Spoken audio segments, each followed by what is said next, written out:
I never thought I would spend my golden years surrounded by silence instead of laughter. My husband, Gregory, passed away on a Tuesday, quietly like a man slipping out the back door of a crowded room. 40 years of marriage, and he left without saying goodbye. I buried him on a gray morning, wrapped in the suit he wore to our anniversary dinner. It rained, but not enough to matter. Our children stood by the grave looking more irritated than heartbroken. Thomas checked his watch between prayers.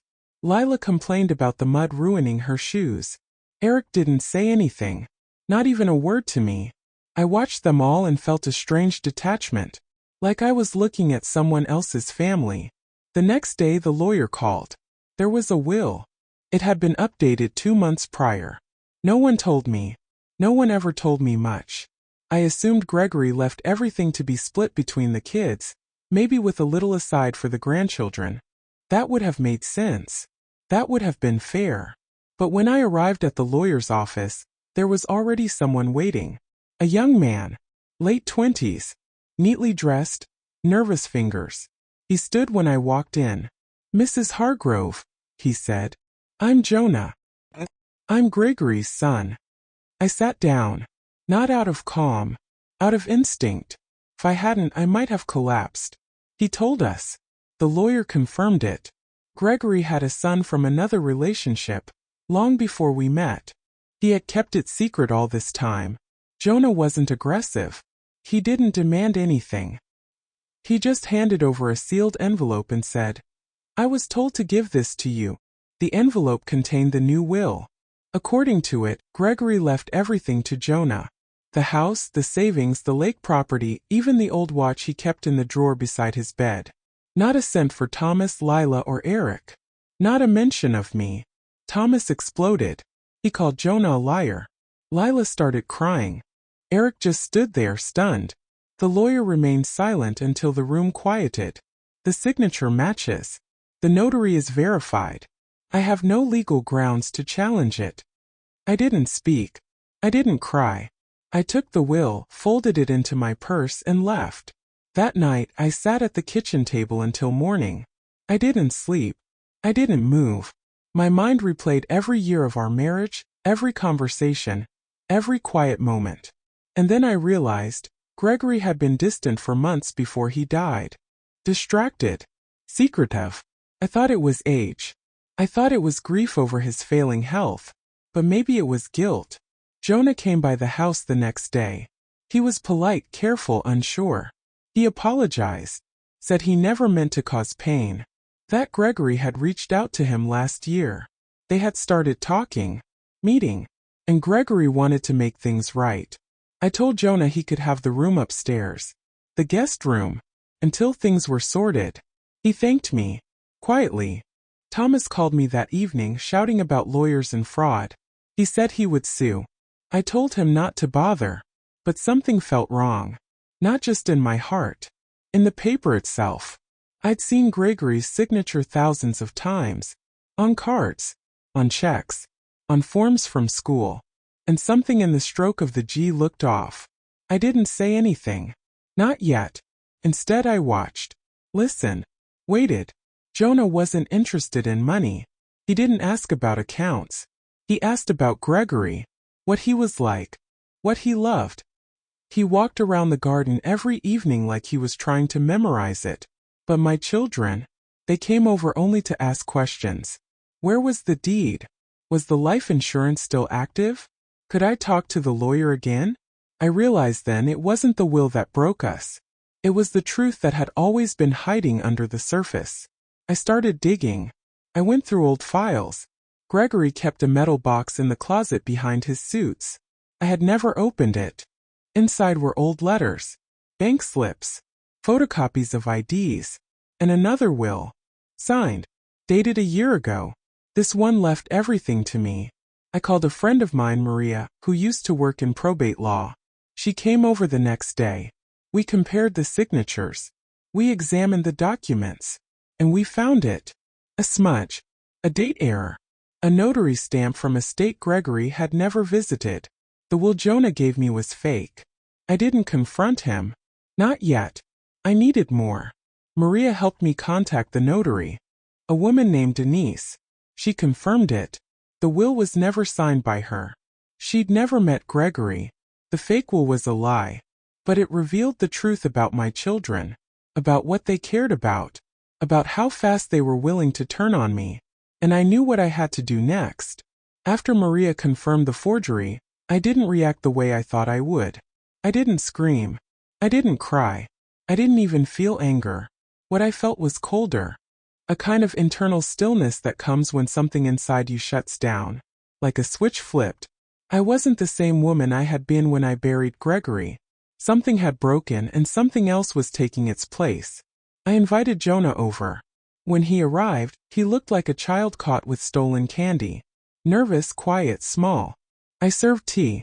He didn't touch it. The will is fake, I said. I know it. You know it. Now tell me everything. He sat still for a moment, then nodded. I didn't do it alone. I waited. Your son Thomas, he whispered. He approached me after Gregory passed.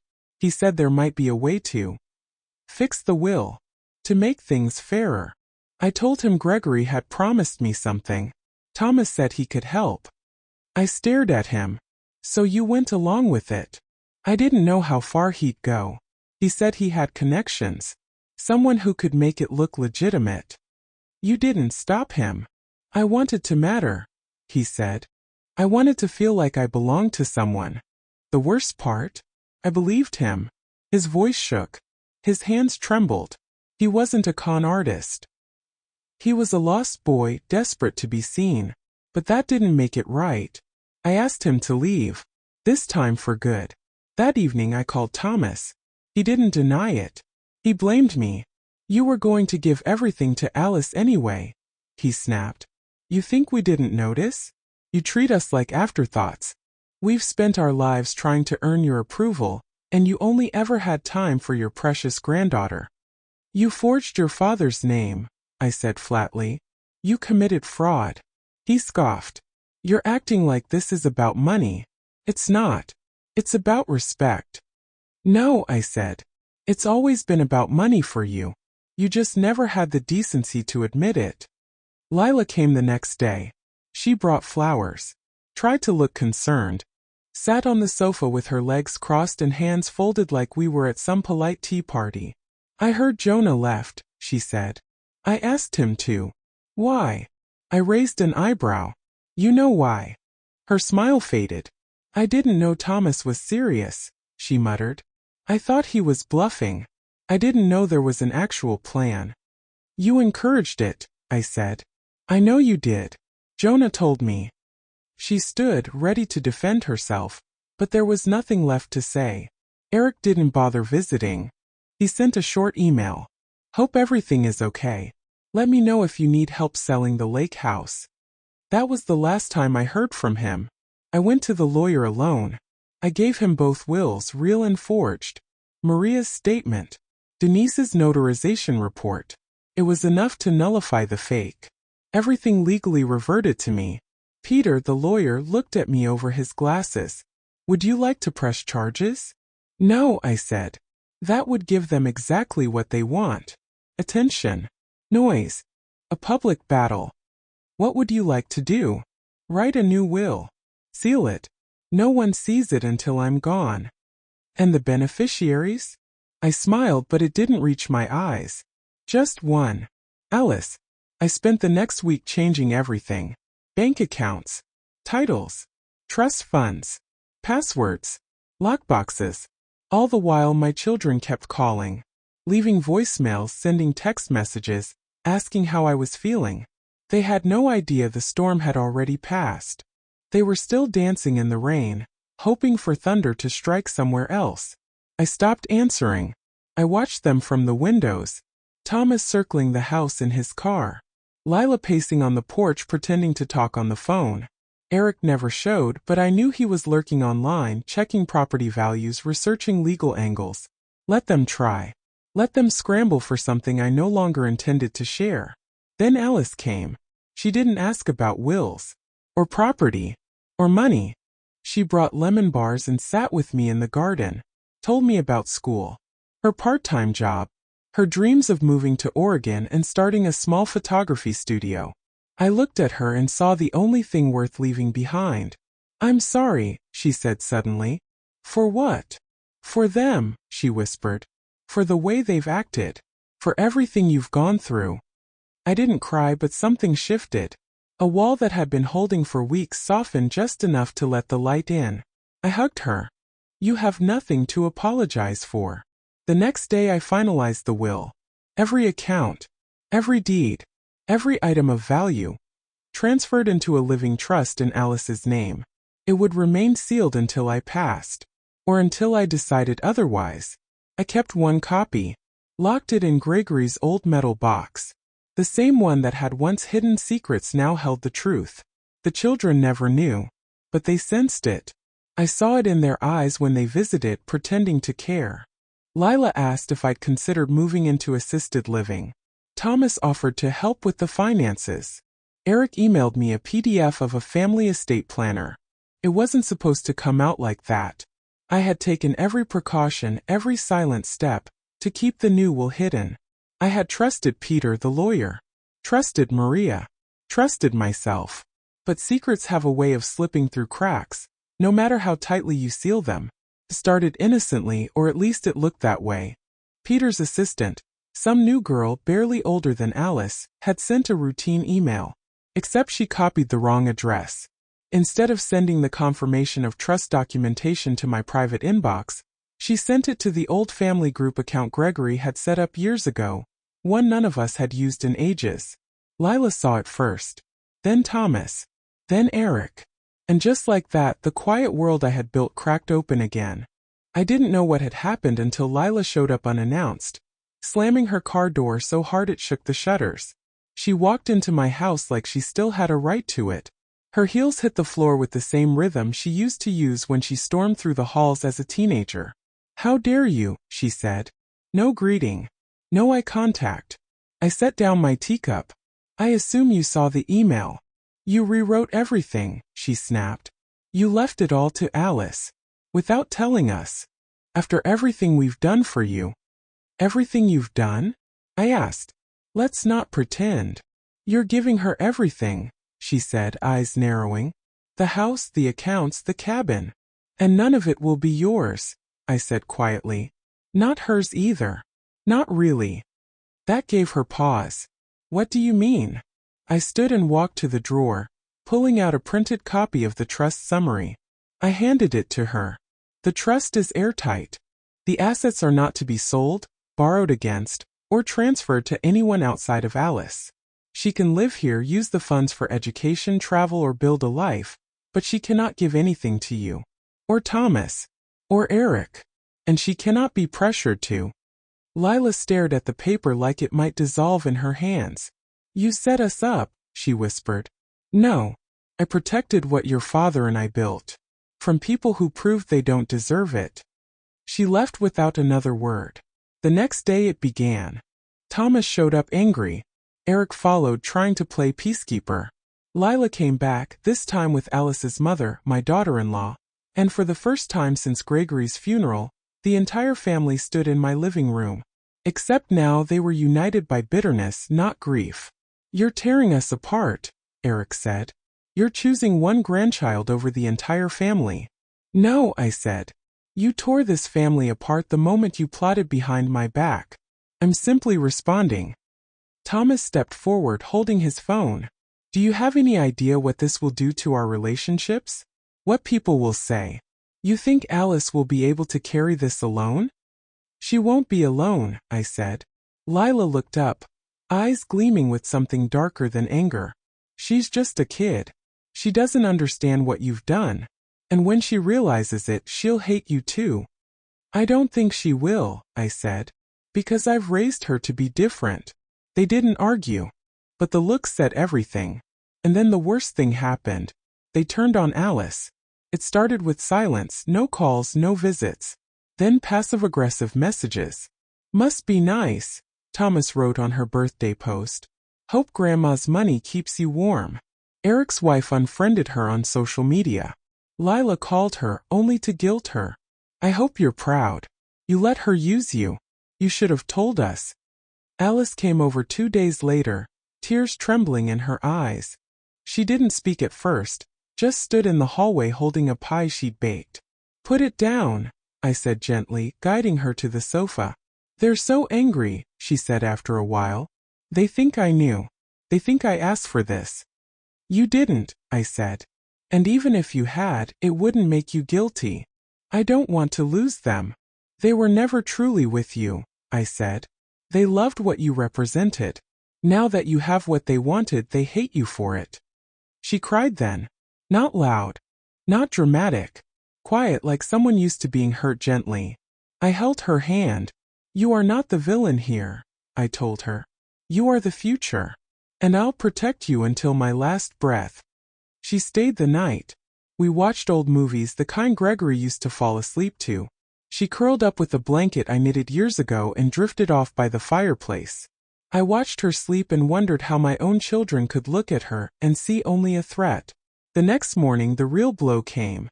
My daughter-in-law, Alice's mother, came to my door. She had always been neutral, polite, distant, but now her smile was cold. "You've caused a mess," she said. "I did what was right." "No," she said. "You picked favorites. She's your daughter. And I've spent 18 years raising her without help from you or Gregory," she said. "Now you drop this inheritance on her like it's a reward for existing? She's the only one who never asked for anything. That doesn't mean she deserves everything." I didn't respond. There was nothing to say. She wasn't here to talk. She was here to warn me. "She's still a child," she said before leaving. "And you've made her the most hated person in this family. If anything happens to her, emotionally, mentally, whatever, it's on you." I shut the door in her face. After that, things changed. The phone stopped ringing. The mailbox stayed empty. My children stopped trying to manipulate me, they started to ignore me. But Alice still came. And every time she walked through that door, I remembered why I'd done it. I thought things had settled. After the letters stopped, after the glares became fewer, after Alice returned to school and I found myself alone again, I believed the dust had finally started to settle. I was wrong. 3 months passed in relative silence. I busied myself with gardening, cooking, and pretending the quiet was peace, not exile. I saw Alice less often. She was drowning in schoolwork and I didn't want to pull her away. I told myself it was for her own good. But the silence grew heavier with each day. Then one morning I received a letter. Not from a lawyer. Not from one of my children. It was from Alice. A handwritten note in her familiar looping cursive, tucked inside a plain white envelope. It wasn't mailed. It had been left on my doorstep sometime during the night. I read it standing up, not realizing I had stopped breathing until I reached the end. "Dear Grandma, I can't do this anymore. I thought I could carry the weight, but every day I feel like I'm not living my life. I'm just holding on to pieces of a war I didn't start. I know what you did for me. I know why. And I love you for it. But I don't want the house. Or the money. Or the title. Or the lake cabin. I don't want to be the reason this family fell apart. I've spoken with Peter. I've asked him to dissolve the trust and transfer everything back to your name. I made him promise not to tell you until it was done. You can be angry. I'd understand. But I need to be free. And I think maybe you do too. Whatever happens next, I'll always be your Alice." I read it twice. Then again. My hands trembled as I lowered the letter. Not because I was angry. Not because I felt betrayed. But because in that one gesture, she had become the person I always hoped she'd grow into. She had done the unthinkable. She had let go of something everyone else in this family would have killed for. She had chosen dignity over power. And it broke me. I drove to Peter's office that afternoon. He confirmed it. The paperwork had already been filed. Everything, every account, every property, had returned to my name. I walked home in a daze. Sat in the sunroom until the sun went down. And I realized, this story had never really been about the money. It had been about control, legacy, memory. And now everything that had once held me captive was mine again. And it meant nothing. That night I packed a single suitcase. Just one. I left no note, no announcement, No forwarding address. Only a sealed envelope addressed to Alice. Inside it I placed a new letter and a new will. My dearest Alice, you gave up what you never asked for. And in doing so you showed me what true strength looks like. Everything is yours again, not because I gave it but because you walked away. But there's a condition. Don't go back for them. Don't try to fix what you didn't break. Live. Create. Love. Travel. Breathe. Use what I've left not to prove them wrong but to prove yourself right. This house, this money, this history, it's not a burden anymore. It's a tool. Use it well. And if someday you find yourself wondering where I went, don't look for me. I've gone where no one knows my name. Where I'm not a wife. Not a mother. Not a disappointment. Just a woman who once survived heartbreak and decided to keep going anyway. All my love. Grandma. They will call it a disappearance. They will say I went mad. Or bitter. Or foolish. Let them say what they want. The truth is simple. I gave them everything. My years. My love. My trust. And they threw it back. But Alice? She gave me something no one else ever did. The freedom to choose. And I chose silence.